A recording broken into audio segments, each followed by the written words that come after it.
Bom dia, boa tarde, boa noite a todos vocês que nos acompanham no nosso canal História Sem Fronteiras. Sejam todos bem-vindos ao nosso canal. É um prazerão receber você aqui comigo. Eu sou o professor Vitor Vieira e eu gostaria de ter a sua, a minha, a nossa participação de uma maneira bem legal, bem dinâmica aqui na nossa aula, no nosso canal. Bom, gente, se você quiser acompanhar, vai lá no meu canal História Sem Fronteiras, se inscreva e marque o sininho para receber as notificações de cada aula, cada projeto que a gente vem postando aí para vocês.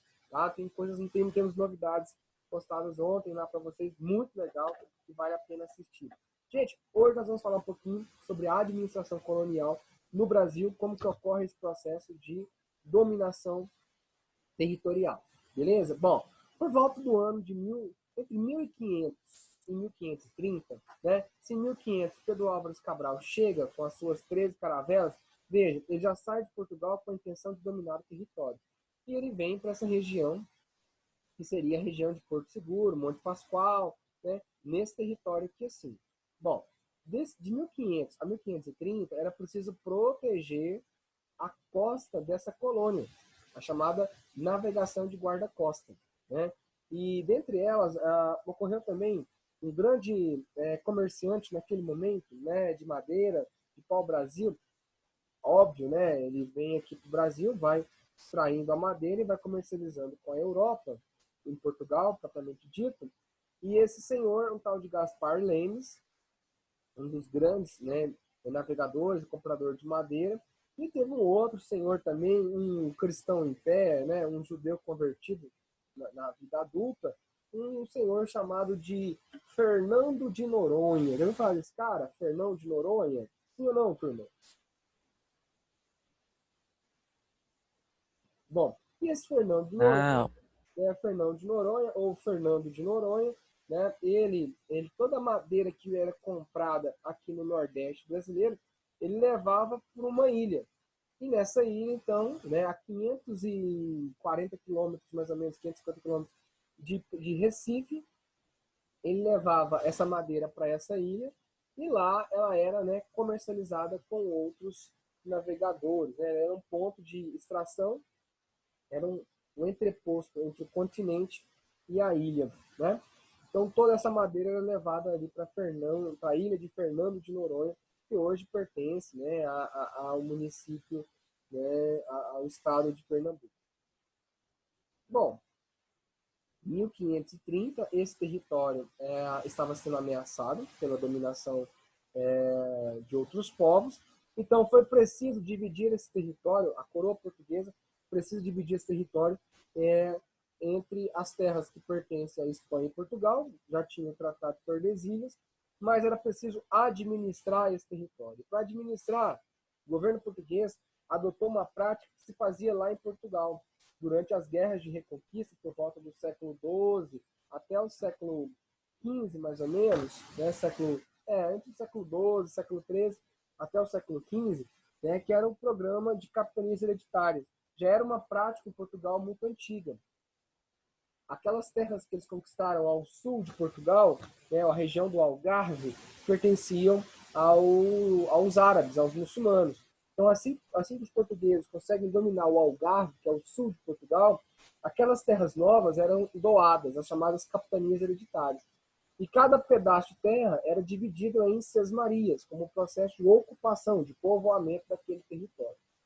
Esse processo e esse modelo de ocupação e administração e fiscalização dessas terras lá em Portugal foi levada para as ilhas portuguesas no litoral atlântico africano. Da África, isso é trazido para o Brasil. Então, capitanias hereditárias não é nada de novo aqui no Brasil. Ela já é uma experiência de quase 300 anos no processo de divisão territorial, administração desse território. Então, não tem nada de novo aqui no Brasil. Tudo bem? A capitania inaugurou, a capitania não inaugurou. Na verdade, esse processo já era praticado lá em Portugal, né, e depois nas ilhas conquistadas e nos territórios conquistados de Portugal na costa africana atlântica. Beleza? Bom, avançando aqui, nós vamos observar que são 15 faixas de terra e 14 territórios. Tá? 15 faixas de terra e 14 territórios. Se você acompanhar aqui, nós vamos vendo, né, os nomes desses territórios, as ilhas, os cabos, todos eles têm nome de santo. Já perceberam isso? Quase todos têm nome de santo, o nome das ilhas, né, das principais cidades, das vilas, né? Olha, Santana, São Vicente, Santa Amaro, né? Depois São Vicente Novo, São Tomé, Espírito Santo, Porto Seguro, Ilhéus, né? Bahia de Todos os Santos, Pernambuco, Tamaracá, que, né, tá ali na região ali de Pernambuco, Rio Grande, que é onde é o Rio Grande do Norte, né? Região do Ceará, Maranhão 1 e Maranhão 2. Tá vendo aí? Então, Mar Dulce. Por que Mar Dulce? Porque aqui é onde deságua o rio Amazonas. Eu achava que era um mar, tudo bem? E é engraçado falar disso, da região do Amazonas, porque quando os portugueses chegaram lá, né, naquele grande rio, é engraçado que na foz, onde desemboca o rio, ele chega a ter ali até 50, 70 quilômetros de largura, que é onde a água desemboca no Oceano Atlântico. Né? Então, é engraçado que quando eles chegaram ali, naquela entrada, né, ao longe avistaram as matas e aproximando das matas, né, viam, né, as índias de cabelo longo, né, com flechas e tudo, e batizaram, viu que aquilo não era um mar, mas era um rio de água doce, né, o rio de mar de água doce, como eles falam, e batizaram ali, né, o mar das Amazonas, o rio das Amazonas, as mulheres guerreiras. Quando os barcos foram aproximando do barranco, eles perceberam que não eram mulheres, e sim eram homens, né? Mas eram índios de cabelo comprido. Aí, né, mas já tinha batizado como o rio das Amazonas, das mulheres guerreiras. Beleza? Só para deixar bem claro aqui, isso é bem legal. Bom, olha só, olha o tamanho da área de controle português, tá vendo? É um corredor que passa pelo Atlântico, pelo Índico e vem até essa região aqui do Pacífico. Essa é a área de controle português, né? Todos os entrepostos, compra e venda de mercadorias, tá vendo? Essa é a área de controle. Do outro lado aqui desse Tratado de Tordesilhas é a área de controle espanhol. Ilhas Canárias, as Ilhas dos Açores e Madeira, Ilha Portuguesa. Ilhas Canárias, aqui na região do Saara Ocidental, Ilha Espanhola, que até hoje pertence à Espanha. Bem? Bom, então, para Portugal, o Tratado de Tordesilhas é vantagem porque ele promove, né, esse corredor comercial. Então, isso aqui é uma garantia de que não vai ser atacado. Se nós observarmos aqui nesse canto, nós vamos observar que já temos uma presença espanhola nesses territórios, que hoje é as Filipinas. Tudo bem? Lembrando que a Malaca, tá? Que é a região da Indonésia, Malaca, também é um território que vai ter presença portuguesa e espanhola aqui. Tá? Olha o tamanho da área de controle português que é este verde. Tudo bem? Então, veja a dominação do Estado português. Já imaginou se o reino de Portugal, né, acaba sendo unido com o reino da Espanha? Que é o que nós veremos, né, a chamada União Ibérica. Então, veja o futuro tamanho do reino espanhol, da União Ibérica. Algo gigantesco. Bom, nós vamos observar que, no processo de ocupação das capitanias hereditárias, o primeiro passo, os capitães eram homens ligados à coroa portuguesa, homens de confiança do rei, eram burgueses, né, mercadores, possuíam uma posição lá em Portugal. Né, eles eram, na verdade, chamados fidalgos. Fidalgos é aquele que compra título de nobreza do rei de Portugal e ganha, né, o direito a uma propriedade, um pedaço de terra, uma administração pública.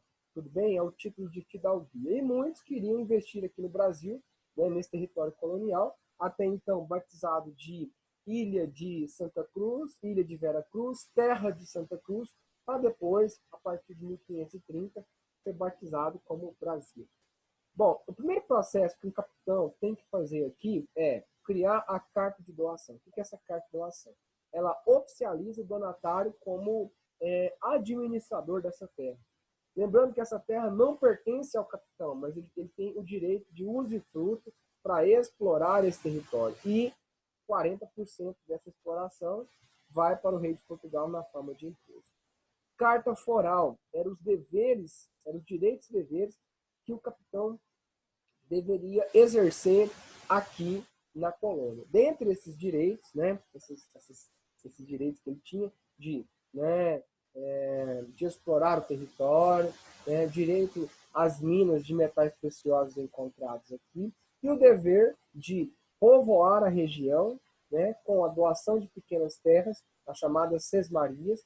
Então chegou um português, né, e ficou ali naquela capitania, por exemplo, de Pernambuco, então ele já tem que, né, arrumar uma logística para colocar esse recém-chegado em um certo território e, se possível, na próximo navio que chegar com alguma mulher, com mulheres, com jovens que eram órfãos ou prostitutas, casar esse cara e formar uma família aqui no Brasil, aqui na colônia, né?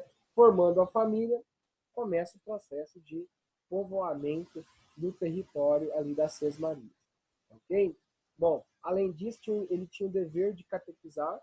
Para isso, nós vamos ter a Igreja Católica, né, colaborando para esse processo de catequização, né, aqui do Brasil. Em 1540 vem a primeira, né, a primeira escola é fundada no Brasil, nós vamos ver em alguns momentos aqui com você, tá? O processo de conversão dos nativos ao catolicismo. Eles acreditavam, né, e na leitura daquela época, está bem claro, falavam que era um processo de conversão e de aculturação. Hoje não usa esse termo aculturação na sociologia, na humanas, viu?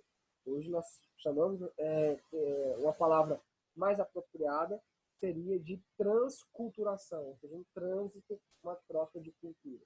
Beleza? Bom, avançando aqui, nós vamos observar aqui, né, os principais motivos do fracasso do sistema de capitanias hereditárias. Primeiro, falta de recursos, comércio entre Brasil, Portugal e África, ainda estava muito no início, né, uma descentralização com relação ao controle português em relação aqui, e o autoritarismo do donatário nesse território, os constantes ataques de indígenas aos territórios portugueses, né, às colônias, às cidadelas e vilas litorâneas, e uma enorme distância, né, do controle português com relação aqui à colônia, né? Então, essa falta de comunicação, esse distanciamento acaba gerando esses conflitos e esse fracasso das capitanias hereditárias.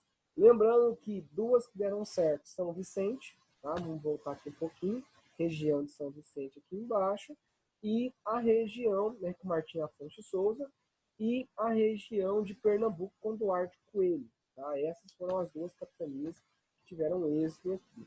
Bom, a partir de 1540, propriamente dito, né, com o governo de Dom João III, ele percebe que a capitania hereditária não dá certo, então era preciso criar um sistema mais efetivo, né, de um controle mais efetivo. Daí vai vir o governo geral de toda a colônia, com o objetivo de centralizar a administração e criando aí o cargo de governador-geral, né, de toda essa colônia, com investimentos financeiros e também com a questão militar, né, enviando tropas aqui para a colônia, e um processo de formação de tropas também, né, de formação militar das vilas que vão se formando né, ao longo do litoral brasileiro.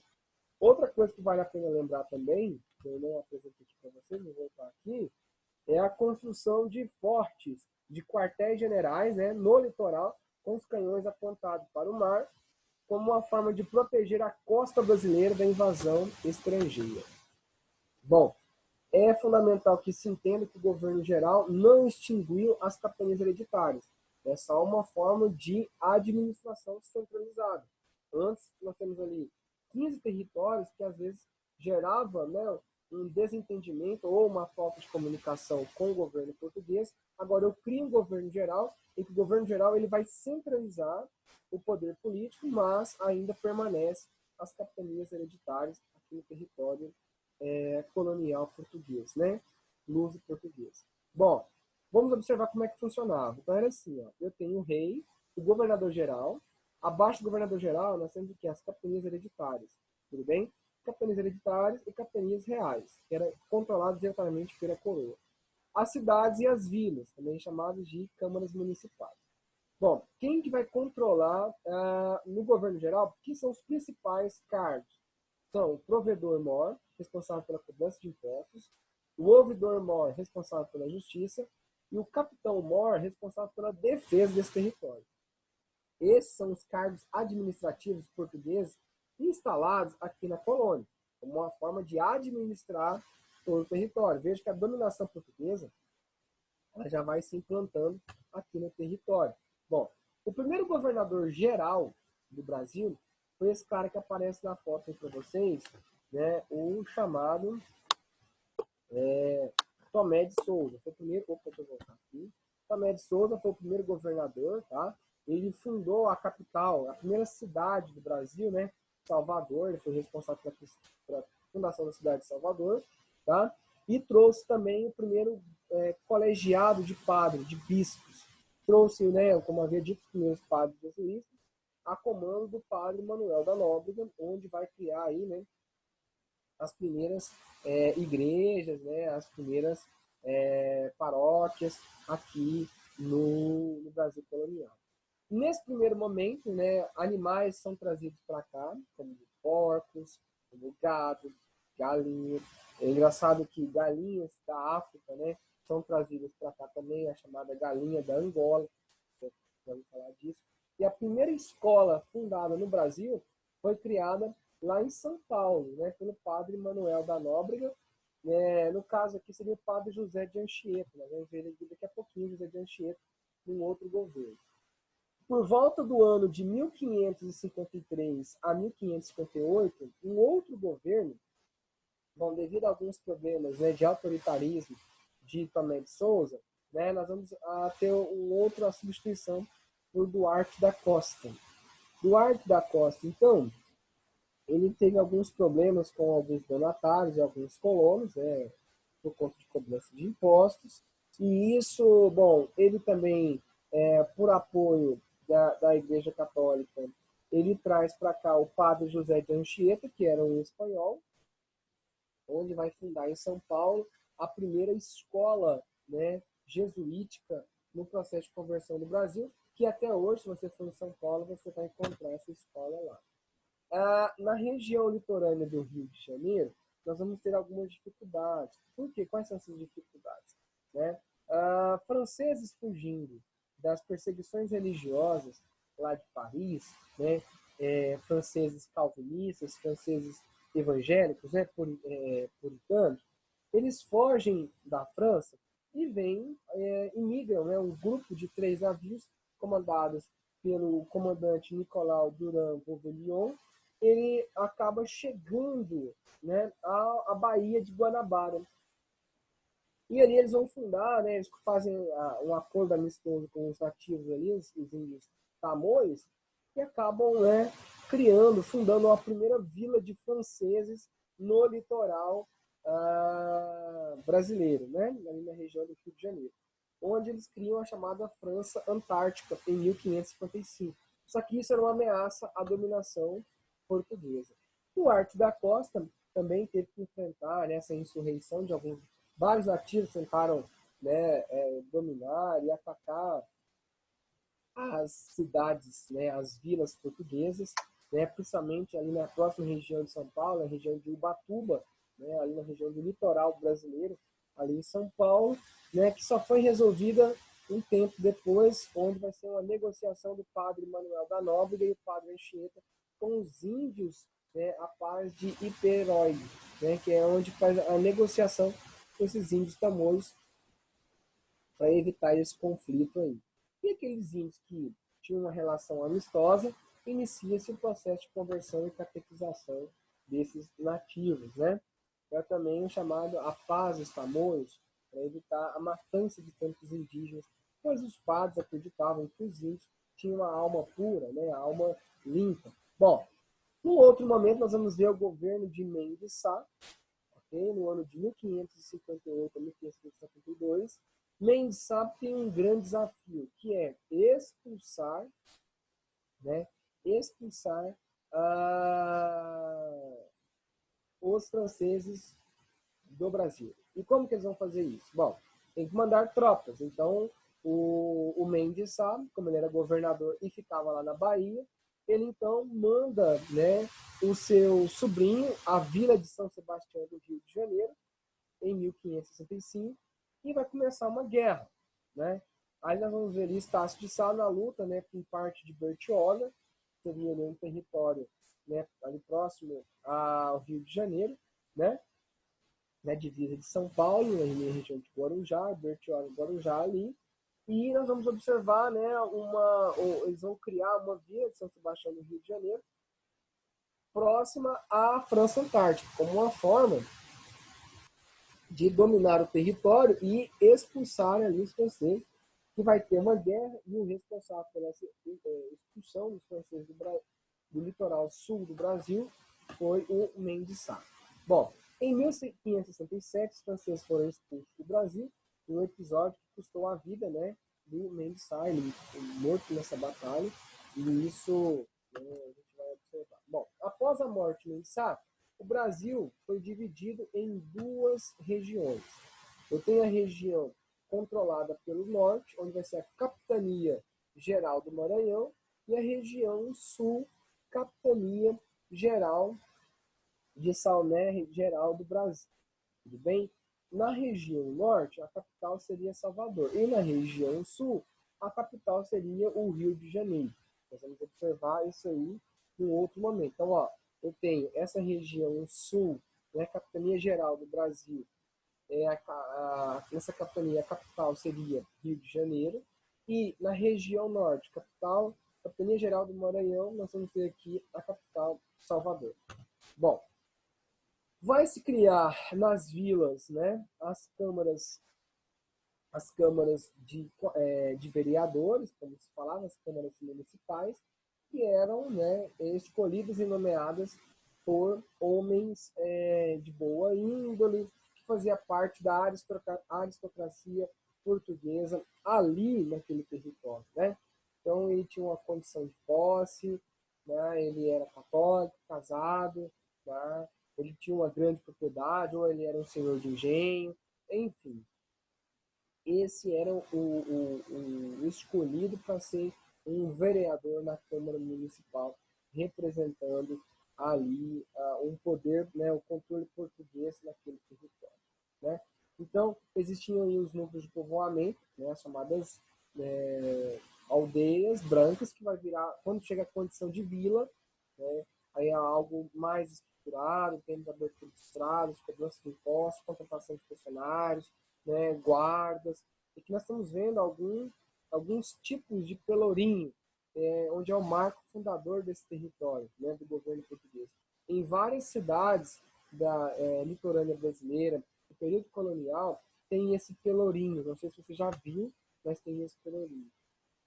Por se chocarem aí, frequentemente, né, com os interesses da coroa portuguesa, com a metrópole, né, várias câmaras vão sendo substituídas ao longo da história. Aqui, no caso, é um processo que mostra aí uma revolução que acontece lá em Portugal. É porque aqui nós vamos parar a nossa aula, e em outro momento eu vou falar com vocês da invasão holandesa, tá? Isso eu vou apresentar para vocês em outro momento, entendeu? Como que ocorre esse processo e também da economia açucareira, tá bom? Galerinha, muito obrigado pela participação de vocês. Valeu. Gente, um ótimo dia para vocês e até a próxima. Tchau, tchau, galera. Tchau.